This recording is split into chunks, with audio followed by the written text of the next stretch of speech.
Tapi sebenarnya menarik juga untuk beternak seperti ini petelur ya. Saya sendiri pribadi walaupun saya kerja di sini tapi saya berusaha juga untuk coba sendiri gitu. Oh, coba juga. Iya, coba sendiri.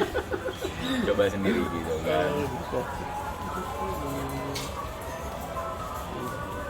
Jadi tetaplah ilmunya kita aplikasikan untuk kita juga, coba dulu.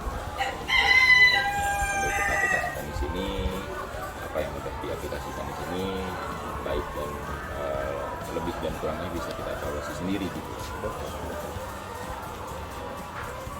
Dengan siapa tadi? Saya Rifki. Oh, iya. Kebetulan saya di bagian skala operasional untuk ruminansia kecil dan unggas. Jadi unggasnya di kuntum itu ada 5 unggas, ada beberapa kuntum juga, ayam petelur dan bebek petelur. Ruminansia kecilnya ada kunci, di depan tadi, kunci, terus ada musang, ada tupai dan kita Sehingga ada background SMK lah atau kuliah ruminansia ya. enggak sih, sebenarnya saya kuliah di biologi konservasi. Oh iya. Ya, biologi konservasi dan kedua juga di zoo sih. Saya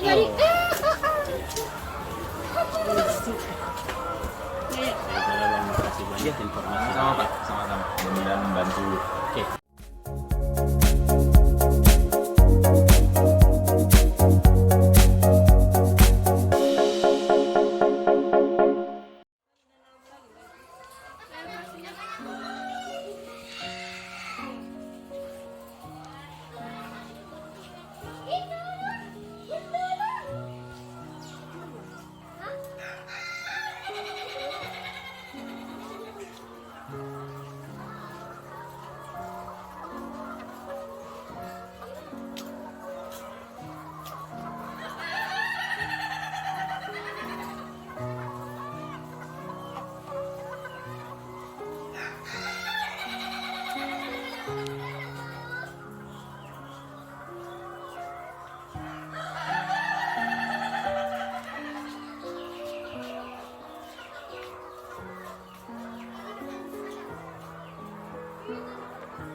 Lu ke suara baca gitu. Yang kita ini, kita ini udah ada 1 tahun setengahan. Kalau yang D Tak saya. jadi kelihatan juga dari jengger. Kalau misalkan jenggernya udah mulai dia merah, besar, terus udah mulai turun. Yang muda itu masih merahnya belum terlalu, terus dia masih tegak. Itu masih bagus. Itu kalau untuk ini Bang, kan kata orang kalau yang petelur itu kadang rugi, kadang untung. Bagaimana sebenarnya gitu? Rugi dan untung itu kembali lagi strateginya di pakan ya. Pakan kita harus benar-benar pakai pakan yang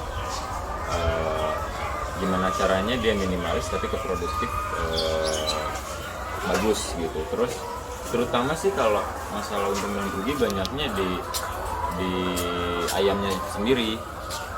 Di pemilihannya ayamnya itu harus yang benar-benar berkualitas, harus yang benar-benar dia produktif banget gitu. Jadi keseragaman umur juga menentukan.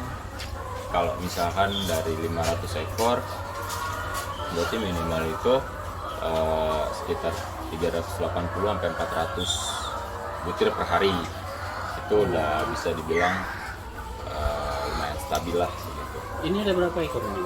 Ini kita ada 538 dari sekarang. Kalau kondisi sekarang harga akan setutup dong untuk operasional sama itu. Oh kebetulan kalau untuk kita mengejarnya ke kualitas telurnya dulu ya. Jadi memang kalau berhitung ke arah pakan itu jauh banget. Jauh Banget. Gitu. Karena kalau di peternak yang umum mereka pasti punya formula sendiri. Ya. Jadi pakan konsentrat dari pabrikan itu mereka punya campuran lagi.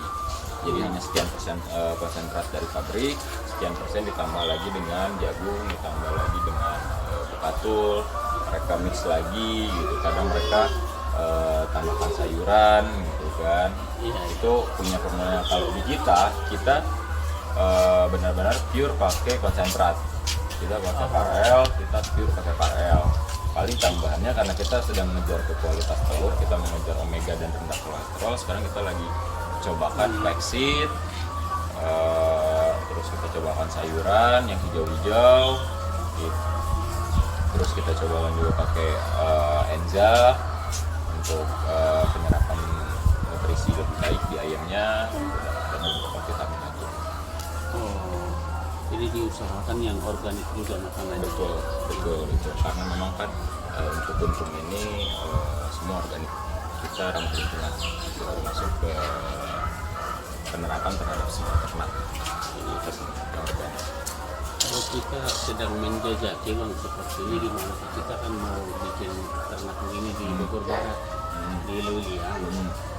Jadi bagaimana sih sebenarnya, kata orang kadang rugi, itu yang kita telusuri. Jadi kebanyakan katanya karena faktor dari pakan, kebanyakan kadang impas, kadang rugi gitu. Jadi katanya harus punya strategi untuk mensiasati pakannya. Ya, misalnya betul. Ini gitu. Ya, yang saya bilang tadi, makanya setiap pabrikan besar itu mereka pasti punya formulanya masing-masing gitu. Itu larinya ke arah untuk produksi, karena kan ayam petelur ini bukan ayam yang dikawin alami. Jadi untuk memancing dia bertelur kan menggunakan sistem hormon dari pakan.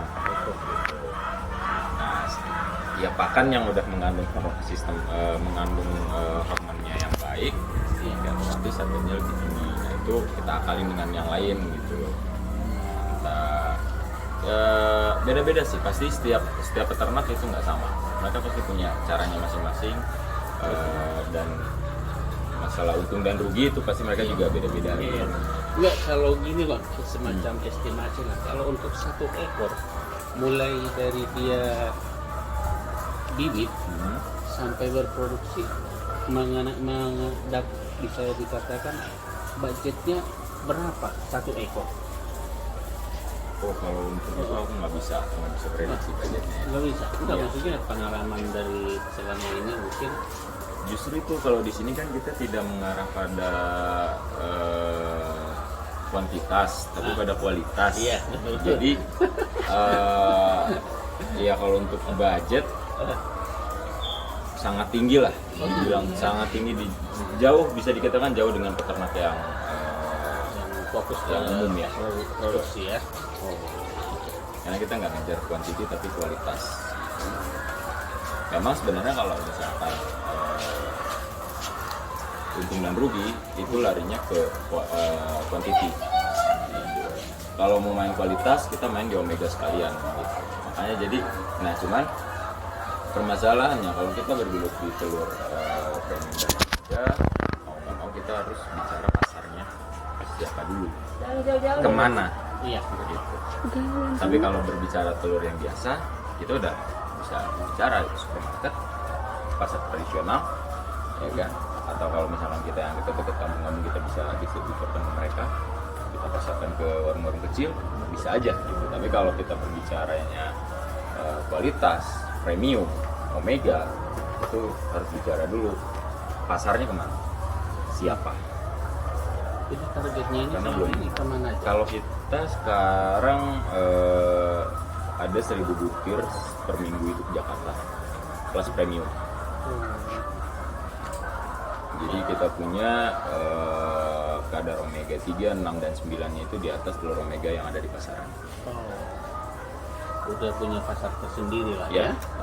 Tapi itu masih belum cukup sih untuk kita. Kita masih terus riset lagi, kita masih terus pengembangan lagi untuk menekan tingkat kolesterol sekarang. Hah? Jadi ya itu saya bilang tadi kenapa saya nggak bisa membicarakan masalah 1 ekor ini budgetnya berapa untuk sampai dia benar-benar produktif. Ya kita tidak berbicara itu, kita berbicara ke arah kualitas yang dikejar, ya pakannya yang bagus, suplemennya yang bagus gitu. Iya, tidak berbicara ke kuantiti, kita berbicara ke kualitas. Ya, soalnya memang sudah saya bilang saya mau menggeluti ternak ayam petelur bang, planningnya, jadi pengen tahu ilmunya dulu sebelum terjun gitu. Sebenarnya kalau untuk di ayam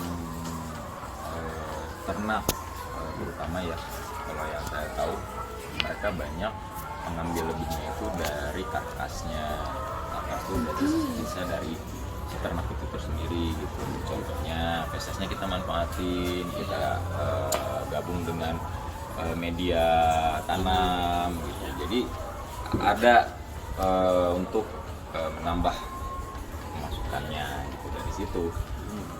Tapi kalau misalkan kita berbicara masalah stok dari telur, harga pun kan fluktuatif. Betul. Udah juga persaingan juga cukup. Udah begitu juga pakan, ya kan? Karena ya itu tadi berbicara ini bukan kawin alami, ini secara hormonal otomatis ya kita asal pakan ya resikonya adalah ayam nggak bertelur. Betul.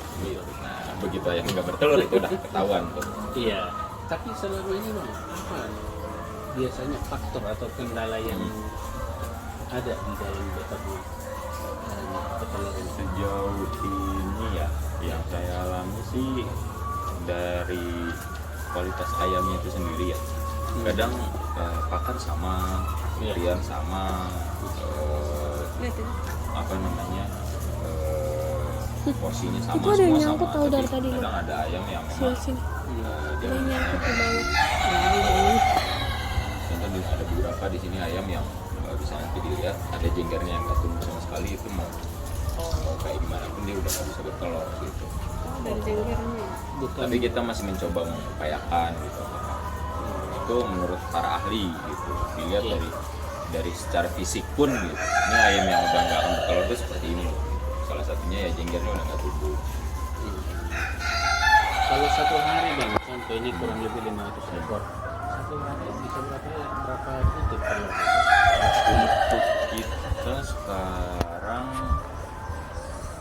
puncaknya itu di bulan kemarin itu 427 ya. 427 itu sekitar 25 kilo lebih Per hari.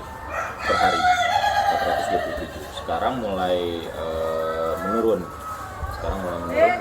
Sampai di 338, 340, 350. Itu sekitar 12 sampai 11 kilo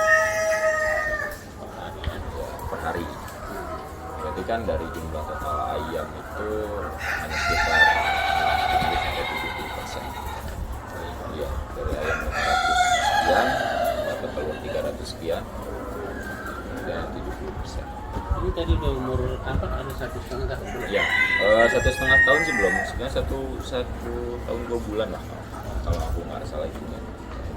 Yang diajarkan gitu ya. Cuma kalau berbicara pada peternakan secara umum ya ada yang bilang itu 2 tahun, 2 tahun. Cuman kalau kita kan ya itu tadi mengejar ke kualitas gitu kan. Mengejar ke kualitas otomatis bobot telur kita timbang, ukuran telur kita perhatikan, nggak bisa terlalu besar, nggak bisa juga terlalu kecil. Pokoknya kita untuk grade premiumnya kita itu ada di 62 gram, 64 gram. Oh iya, ada takaran tersendiri. Itu bertelur ya, berbutir. Betul. Itu yang premium. Nah, sedangkan kalau untuk ke arah situ supaya konsisten, otomatis kan kita nggak bisa pakai ayam yang sampai benar-benar dia akhir dan benar-benar akhir gitu. Iya. Karena sih yang kita punya sekarang pun dia udah mulai nggak stabil besarnya. Sekarang udah besar sekali, sekarang udah kecil sekali. Iya. Cuman menurut saya mau dengan pakan seperti apapun, treatment seperti apapun itu memang sudah dari ayamnya, dari organ dia nggak bisa kita harus manipulasi lagi menurut saya. Tapi kalau di Bogor katanya, area Bogor itu kan katanya yang namanya beternak ayam memang rentan terhadap penyakit karena faktor suhu dingin dan curah hujan yang tinggi. Udah ada kiat-kiat tersendiri mungkin di sini pakai obat apa gitu. Ya terlalu kering dan panas nggak bisa juga, Iya. terlalu lembab dan basah juga nggak bisa. Minimal untuk kandang ayam itu suhu ruangan itu di 32 derajat. Kita usahakan di batas itu gitu. Begitu biasanya kalau terlalu panas gitu kan, terlalu panas dan peternak dia punya semprot otomatis. Selain memandikan juga untuk biar si ayamnya seger juga. Gitu. Terlalu lembab, terlalu curah hujan terlalu tinggi di luar, kita kadang ngakalin dari lampu atau humidifier. Banyaklah sekarang teknologi termasuk koi juga, tapi ini ke arah untuk udara, filter udara, terus ada arang-arang juga, ini juga untuk filter udara, macam-macam sih untuk ke arah situ. Oh, jadi Ya. gunanya ini untuk filter udara? Iya, ini untuk filter udara. Karena ayam kita dikasih Enzap itu suplemen untuk membantu si ayam lebih penyerapan protein, penyerapan nutrisinya lebih bagus. Yang kedua adalah supaya si fesesnya nggak begitu bau. Iya. Yang lagi Dan tidur. biasanya kalau untuk di peternakan secara umum ini kan semua tertutup, ya kan tertutup, jadi udara stabil di dalam, suhunya stabil di dalam, suhunya stabil. Kalau kita karena emang ini arahnya masuk edukasi juga, jadi desainnya seperti ini. Betul. Tapi sebenarnya menarik juga untuk beternak ayam seperti ini, beternak ayam. Saya sendiri pribadi, walaupun saya kerja di sini, tapi saya berusaha di luar untuk coba sendiri gitu. Oh, coba juga. Iya, coba sendiri, coba sendiri gitu kan. Jadi tetaplah ilmunya kita aplikasikan untuk kita juga, dicoba juga di rumah. Sambil kita aplikasikan di sini, apa yang udah diaplikasikan di sini baik dan lebih dan kurangnya bisa kita evaluasi sendiri gitu. Dengan Mbak siapa tadi? Saya Rifki. Oh, iya. Kebetulan saya di bagian kalau operasional untuk ruminansia kecil dan unggas. Jadi unggasnya di kuntum itu ada sama unggas, ada beberapa kuntum juga, ayam petelur dan bebek petelur. Ruminansia kecilnya ada kelinci, yang di depan tadi, kelinci, terus ada musang, ada tupai dan juga telur. Itu sudah masuk. Sehingga ada background SMK lah atau kuliah ruminansia ya? Enggak sih, sebenarnya saya kuliah di biologi konservasi. Oh iya. Ya, biologi konservasi dan kedua juga di zoo sih. Dari tadi. Ya, Bang, makasih banyak informasi. Sama Pak, sama-sama. Mudah-mudahan membantu. Oke.